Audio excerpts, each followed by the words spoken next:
I was one of 30 who formed ourselves into a committee for the purpose of watching the movements of the British soldiers.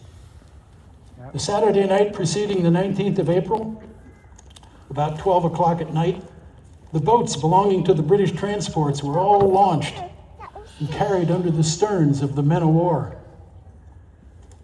On Tuesday evening, we likewise found that the grenadiers and light infantry were all taken off duty. From these movements, we expected something serious was to be transacted. On Tuesday evening, the 18th, it was observed that a number of soldiers were marching towards the bottom of the common. About 10 o'clock, Dr. Warren sent in great haste for me and begged that I would immediately set off for Lexington, where Messrs. Hancock and Adams were, and acquaint them of the movement, and that it was thought they were the objects. When I got to Dr. Warren's house, I found he had sent an express by land to Lexington, a Mr. William Dawes.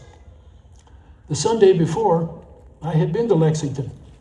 I returned at night through Charlestown and agreed that if the British went out by water, we would show 2 lanterns in the North Church Tower, and if by land, 1, for we were apprehensive it would be difficult to cross the Charles River or get over Boston Neck. I left Dr. Warren, called upon a friend, and desired him to make the signals. Then 2 friends rowed me across Charles River. On Charlestown side, they said they had seen our signals. I got a horse of Deacon Larkin. While the horse was preparing, Richard Devens of the Committee of Safety told me that he had come down the road from Lexington after sundown and met 10 British officers, all well mounted and armed, going up the road. I set off upon a very good horse. It was then about 11 o'clock and very pleasant. After I had passed Charlestown Neck, I saw 2 men on horseback, British officers. One tried to get ahead of me and the other to take me. I turned my horse very quick and galloped towards Charlestown Neck and then pushed for the Medford Road. In Medford, I awaked the captain of the Minutemen, and after that, I alarmed almost every house till I got to Lexington. Reading this brings back that night so vividly to me.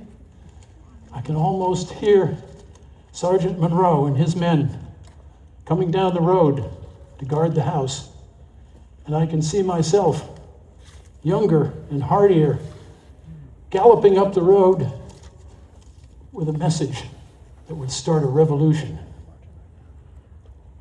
It's okay. You're doing okay.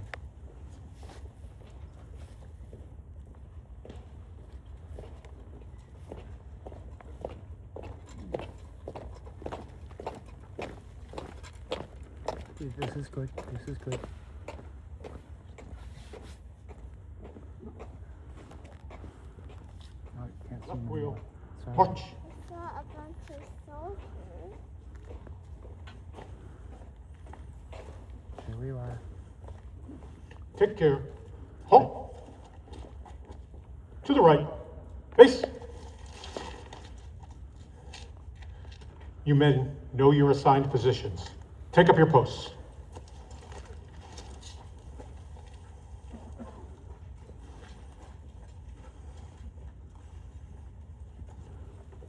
Good evening, Reverend Clark. Well, Monroe, is that you? Surely you know Mr. Hancock. Why are all these men here? I fear there's trouble brewing tonight. Earlier, mounted patrol, rode through town. We think on their way to Concord. Yes, I received a dispatch from fellow patriot Elbridge Gerry just a few hours ago that 8 or 9 officers of the King's troops were seen on the road. He suspects they're out upon some evil design. Looking for you and Adams, most likely, to effect your arrest, if not your assassination. Mrs. Clark has been made most distraught by the rumors flying about. Well, I sent word back to Gerry that we were obliged for his information and would pass it on to Concord. Okay. I believe this is a matter of the most deadly seriousness. We are in agreement. These men are here as a safeguard for you And Mr. Adams. Yes, Sergeant, my fiancée, Dorothy Quincy, my Aunt Lydia Hancock, are spending the night in the West Chamber sleeping, I trust. Could you see to it that your men remain as quiet as possible? Certainly, I shall attend to it.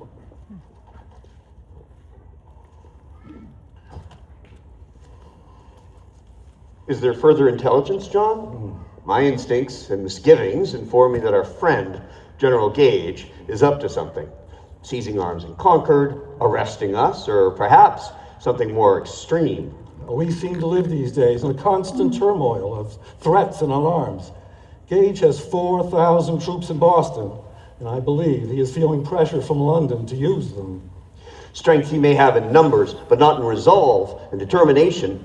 Since they closed our seaport, our countrymen are turning out every week for drills, even our parsons and the squires. But food and firewood are in short supply. The Royal Navy is buying up all the available mutton and wildfowl. Many of our homes are lacking in heat.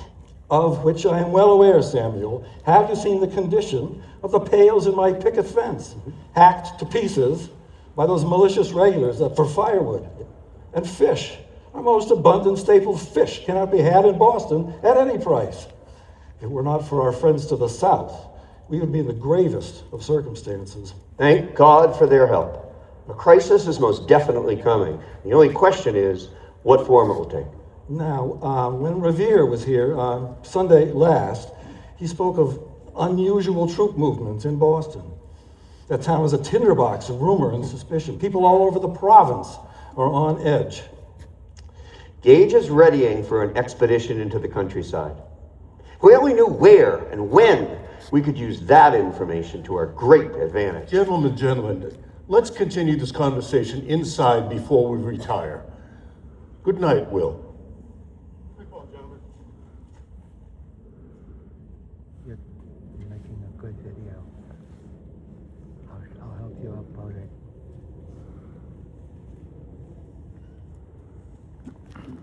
Oops, sorry. Samuel. Hi. That Samuel Adams likes to stir the pot. And he wants to be in charge. But we need someone like him to stand up to the governor's cronies. It's true.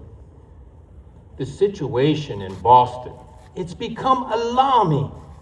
Much too much turmoil. Do you think anything will happen tonight? I fear the pot is soon to boil over. It is. Conditions are worsening, and every town is filled with distressed families who have fled from Boston in terror. Trouble appears to be close at hand. Yes.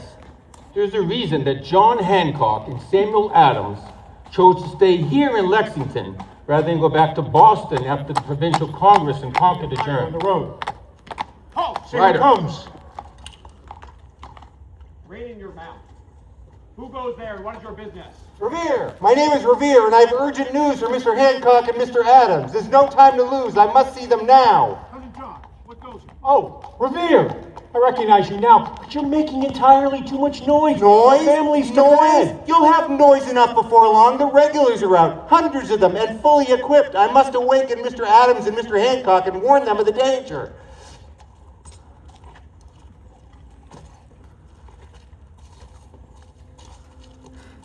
Mr. Adams, Mr. Hancock, arise! Arise! Mr. Hancock, Mr. Adams, I have news, arise! What's going on down there? What's the meaning of this? Who disturbs us at this? Revere, is that you? We're not afraid of you. Do you bring us news from Dr. Warren? Indeed I do. The regulars are out, hundreds of them, and fully equipped. They've been rowed across the river to Cambridge. We believe they're on their way to Concord and our powder stores. I left Charlestown shortly before 11 p.m. and have been riding hard ever since. I've already alerted the Sons of Liberty in both Medford and Menominee, and Dr. Warren has dispatched William Dawes through Roxbury and Cambridge. He should be here any time now. What do you make of it, Samuel? We must respond. The eyes of the people will be upon us. The liberties of our country are worth defending against all hazards, and it is our duty to defend them against all attacks. What a glorious morning this may prove to be. Gentlemen, I beseech you, what is the occasion for this clamor? You've awoken my entire family, and Mrs. Clark is much sorely distressed. Sir, it is just as we feared. The regulars are marching out, apparently hundreds strong. Dr. Warren is concerned for our safety and has sent Revere to warn us. This is alarming news. I shall be down presently. Mistress Lucy, shouldn't these children return to their beds? Sergeant Monroe, send word to Captain Parker to alarm the militia. Certainly. Silas! Silas Monroe. Go down. Find Captain Parker and tell him he is wanted here at the Clark residence immediately. Don't forget to come back with him, Silas. Revere, come inside and refresh yourself while we discuss what to do. Many thanks.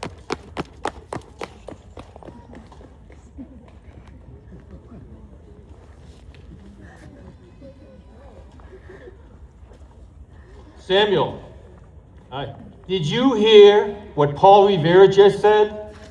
The regulars are out tonight, in force, just as we surmised. If they are proceeding to Concord, they'll be here in Lexington in several hours. That's right.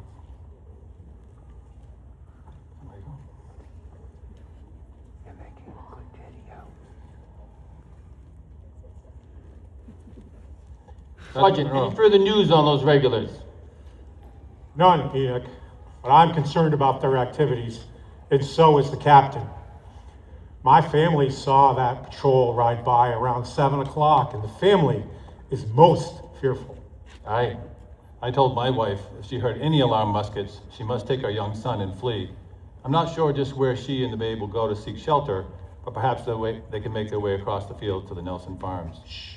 Men, keep your voices low and your discussions to a minimum. The family is to bed and trying to sleep.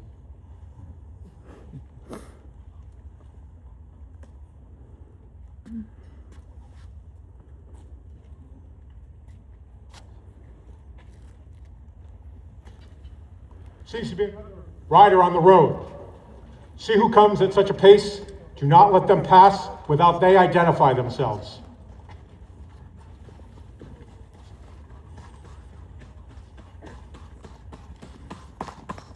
Halt! Good. Ben, rein in his horse. Who are you? What do you this here? Dawes, William Dawes.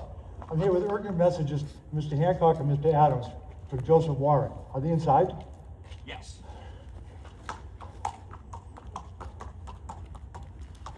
Good. I left Roxbury an hour ago, but was delayed. Is Revere here yet? Yes, Revere arrived a short time ago. Yes, he's inside with Hancock and Adams. Go right in.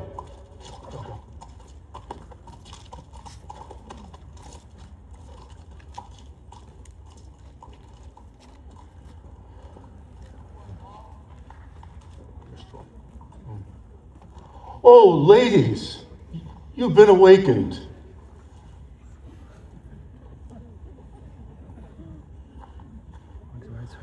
I do not wish to add to your anxiety, but the regulars are on the road tonight, and we must look to your safety. Oh dear, what does it mean? Are we at peril? Now, Aunt Lydia, please don't become agitated and begin to fret. You will only weaken yourself. Oh, Nephew Jonas, what are we to do? Must we flee? Where can we go at this hour? Dear madam, I beg of you, compose yourself. I knew some such thing would occur in this provincial place. If only my dear husband Thomas were here to take care of me, he would relieve me of this distressful burden. There, Aunt Lydia. John will know what to do. He and Mr. Adams are discussing the situation at this very moment. Meanwhile, we can take our own measures. Mr. Clark, with the king's troops on the march, we would do well to secrete our valuables, silver, watches, and the like. Is there a suitable place to conceal them? Oh dear, must we? My jewelry? I would suggest in the attic, or perhaps in the cellar among the potatoes. Then let us get to it, and promptly.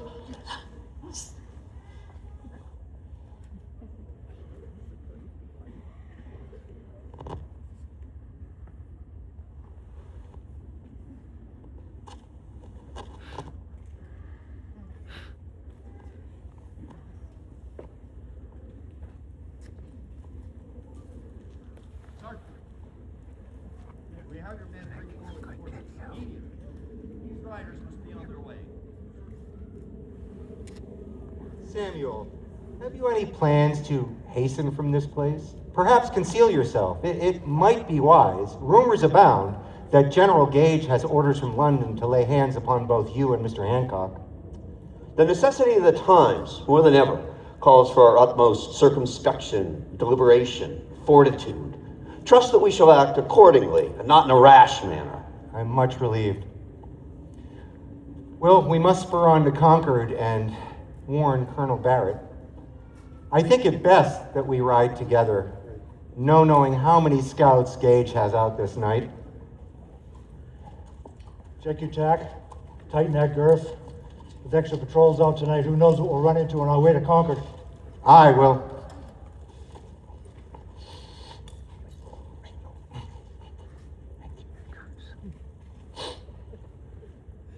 One man is on a horse. The other man is getting on. The horse was moving. Another 2 men on horses. Let's be off, Will. Here they come. Let's be.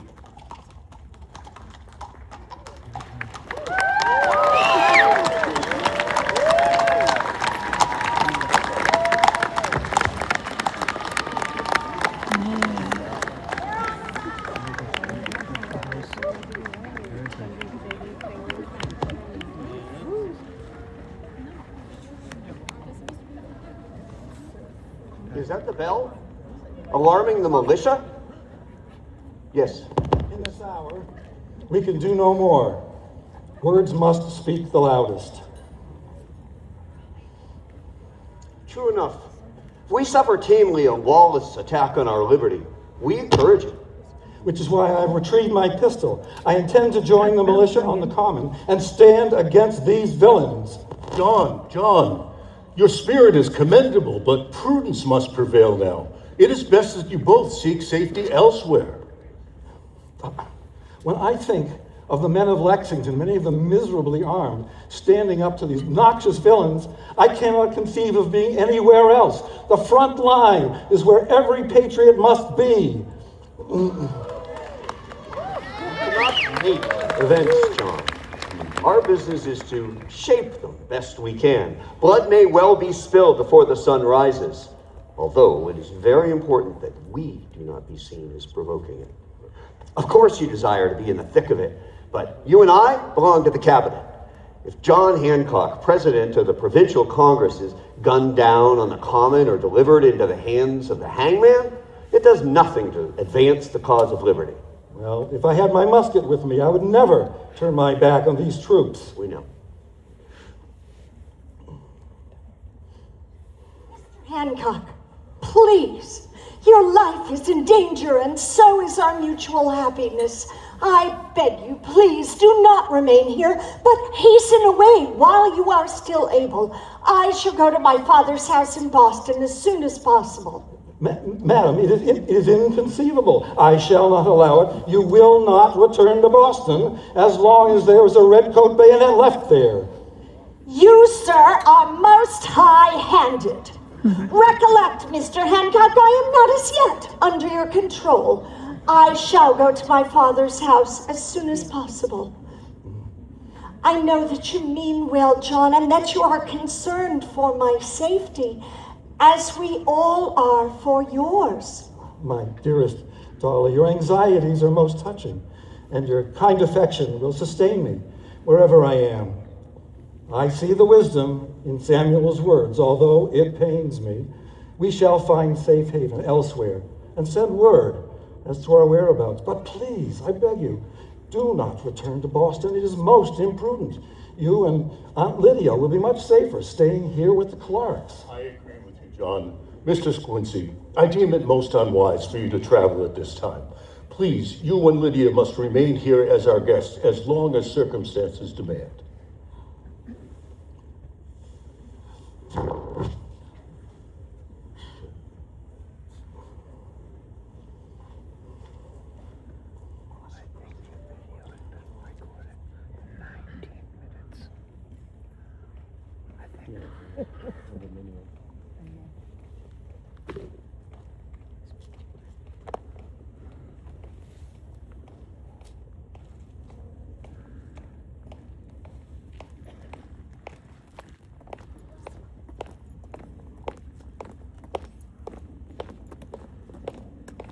John, who approaches? Oh, Captain Parker. Welcome. Come right in, sir. Captain Parker. That's you, Captain Parker. Do you bring us any news of the intelligence that Dawes and Revere has brought is most discomforting? I wish I could temper your anxiety. After the mounted patrol of regulars passed through, 3 of my company volunteered to follow them, and I sent Thaddeus Bowman down the road to Monotony to find out what he can. But as of yet, I have not heard from any of them. And just now, I dispatched 2 more riders to notify the militia in Bedford that the regulars are out. And what about your company? The men are gathering on the common. Whatever awaits, we will be ready. Excellent. Captain Parker, in this critical hour, in this decisive moment, it is crucial that if there is to be any provocation, any violence, it must come first from the King's troops. We must not sully our cause by attacking them if they do no wrong. We are in agreement, Mr. Adams. After consulting with the men, I have concluded that we should not make nor meddle with the King's troops.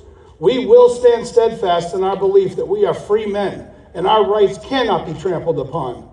But we will let the troops pass by and not molest them, without they being first. We can ask no more. Captain Parker, know that in my heart, I will be there with you. Thank you, John. And now, gentlemen, we must make sure that you are conducted safely away from here. Indeed.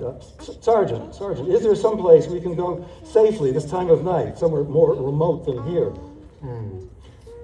Captain Reed's place, over in the Woburn precinct. He's a true son of liberty. I'm certain he would welcome you both into his home. Excellent. Absolutely. We shall prepare to take our leave. Mr. Clark, we are most grateful for your kind hospitality and your wise counsel. And could you see to it that our carriage is made ready? With pleasure. Sergeant. Yes, Captain. It may be hours before the regulars arrive. Dismiss the men, but be ready to muster at the sound of the drum. I shall return to Buckman Tavern to await word. Yes, Captain. Company, warm up. On the double. 2 ranks.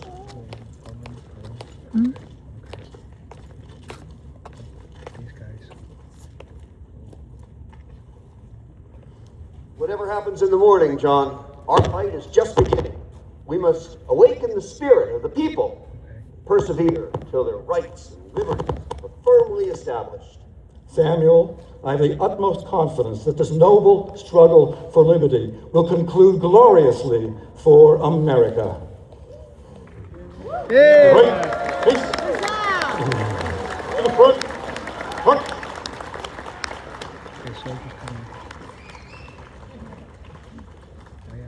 To the right wheel. March. It'll be dark, but I'll help you. Okay.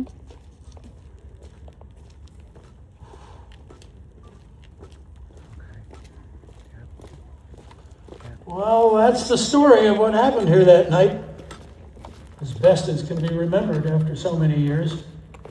Of course, it was hours later, down the road on the Common, where the first shots of the American Revolution were fired. I was there too, but that's a story we will save for tomorrow morning. Thank you, and good night.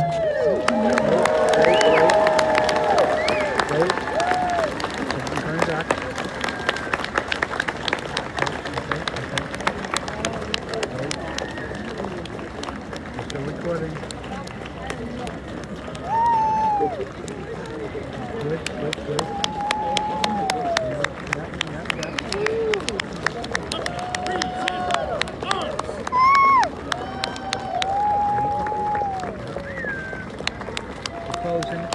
Closing for picture. You're still recording it.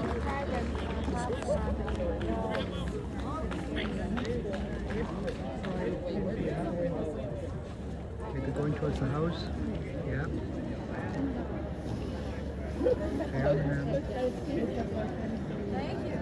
Good. I